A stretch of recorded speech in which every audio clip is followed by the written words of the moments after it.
Vision art sport మొదలయ్యి 7 సంవత్సరాలు అవుతుంది. ఈ సందర్భంగా డాక్టర్ వెంకటేష్ మొవా గారు ఇండియాలో 10,000 ప్రొసీజర్స్, రీజనరేటివ్ ఆర్థోపెడిక్ ప్రొసీజర్స్ 10,000 పూర్తయినాయి ఈ గత 7 సంవత్సరాల్లో. We are very. Happy expertise, ఆయన యుఎస్ నుంచి రీజనరేటివ్ ట్రీట్మెంట్ ప్రోటోకాల్స్ ఇండియా పేషెంట్స్కి అవైలబుల్ చేసినందుకు. డాక్టర్ వెంకటేష్ మొవా గారు ఈరోజు మనతో ఉన్నారు. He will answer all. Karthik చెప్పినట్టు రీజనరేటివ్ ఆర్థోపెడిక్స్ ఫీల్డ్ని ఇండియాకి తీసుకొచ్చి ఆల్మోస్ట్ 7 years అవుతుంది. సో ఇది న్యూ ఫీల్డ్. బేసిక్లీ ఏంటంటే సర్జికల్ ఆర్థోపెడిక్స్ నుంచి నాన్ సర్జికల్ ఆర్థోపెడిక్స్ ఫీల్డ్ అనమాట. ఇది నేను యుఎస్లో చాలా ఇయర్స్ నుంచి రీసెర్చ్లో పార్ట్గా ఉండి దాన్ని డెవలప్ చేస్తా. అదే టెక్నాలజీని ఇండియాకి తీసుకురావాలనే ఉద్దేశంతో 7 years ago ఇండియాకి తీసుకొచ్చాము. ఫస్ట్లో ఈ మెథడాలజీ అంటే మామూలుగా సర్జికల్ ఆర్థోపెడిక్స్ అంటే అందరికీ తెలుసు, అన్ని సర్జరీస్. నాన్ సర్జికల్ ఆర్థోపెడిక్స్ అనేది కొంచెం కొత్త విధానం. అంటే ఎట్లా చేస్తాము, పని చేస్తుందా, పని చేయదా, అలాంటి క్వశ్చన్స్ అన్నీ చాలా ఉన్నాయి అన్నమాట. కాకపోతే మాకు అక్కడ యుఎస్లో ఒక 10-15 years ముందు నుంచి ఇది చేయటం మూలాన మాకు కాన్ఫిడెన్స్, అంటే డేటా, రిజల్ట్స్, సక్సెస్ అంతా ఏర్పడింది.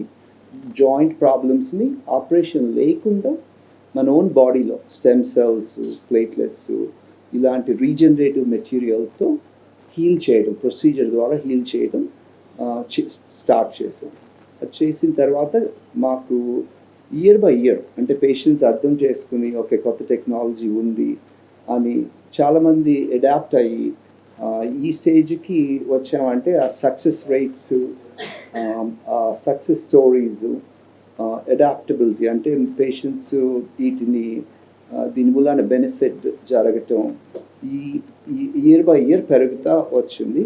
ఇప్పుడు మీరు చూసే ఉంటారు ఈ ఫీల్డ్ అంటే రీజనరేటివ్ ఫీల్డ్ ఇదివరకు రోజుల్లో కొత్తగా ఉండేది. ఇప్పుడు చాలామందికి అర్థమయ్యి ఓకే అన్నిటికీ ఆపరేషన్ అక్కర్లేదు, చాలా వరకు ఆపరేషన్ లేకుండా తగ్గించవచ్చు అనే బిలీఫ్ ఏర్పడి సో ఆ పద్ధతిలో చాలామంది పేషెంట్స్ ఇండియాలో, హైదరాబాద్లో యాజ్ వెల్ యాజ్ వేరే సిటీస్లో కూడా బాగా బెనిఫిట్ పొందుతున్నారు. ఒక్క విజిట్లో అవ్వదు, ఒక 2-3 విజిట్లు ఆఫీస్కి రావాల్సిన అవసరం ఉంటుంది. ముందు పేషెంట్స్ని చూసి ఏ కండిషన్లో ఉన్నారు, ఎక్స్రే కానీ ఎంఆర్ఐ కానీ ఎగ్జామినేషన్ కానీ జరిగిన తర్వాత తెలుస్తుంది బాగా అరిగిపోయిందా, తక్కువ అరిగిందా, అట్లా దాన్ని బట్టి ట్రీట్మెంట్ ప్లాన్ ఇస్తాం.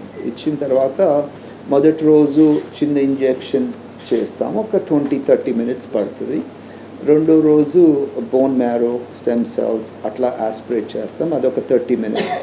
అంటే ఇప్పుడు ఇది ట్రీట్మెంట్, ఇది ఇప్పుడు స్టీరాయిడ్స్ లాగా పెయిన్ కిల్లర్స్ లాగా కాదు కదండి. ఇప్పుడు పెయిన్ కిల్లర్స్, స్టీరాయిడ్స్ అయితే ఏంటంటే కొన్ని రోజులు పనిచేస్తుంది, అంటే ఒక వారం, నెల, 2 నెలలు తర్వాత మళ్ళీ అది పోయినామంటే నొప్పి వస్తుంది. ఇదేంటంటే మనం జాయింట్ని అంటే గాయాన్ని హీల్ చేస్తున్నాం. అంటే ఇప్పుడు కార్టిలేజ్ తెగటం ఇలా ఉందంటే మనం దాన్ని హీల్ చేస్తున్నాం. హీల్ చేయటం మూలాన అది టెంపరీ అవ్వదు, అది పర్మనెంట్ ట్రీట్మెంట్ అవుతుంది. సో ఇంప్రూవ్మెంట్స్ వస్తే అది ఇయర్స్ అండ్ ఇయర్స్ కంటిన్యూ అవుతుంది.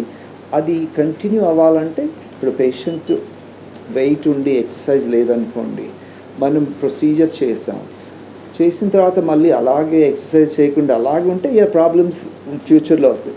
కాకపోతే ఇప్పుడు అమ్మ నాకు నొప్పి తగ్గింది, నా గాయం తగ్గింది, ఎక్సర్సైజ్ మొదలు పెట్టాలి, డయట్ చేస్తూ ఉంటే ఏంటంటే ఇంక మళ్ళీ ఆ ప్రాబ్లం రాదు ఫ్యూచర్లో. సో ఒట్టి మేము చేయటం హెల్ప్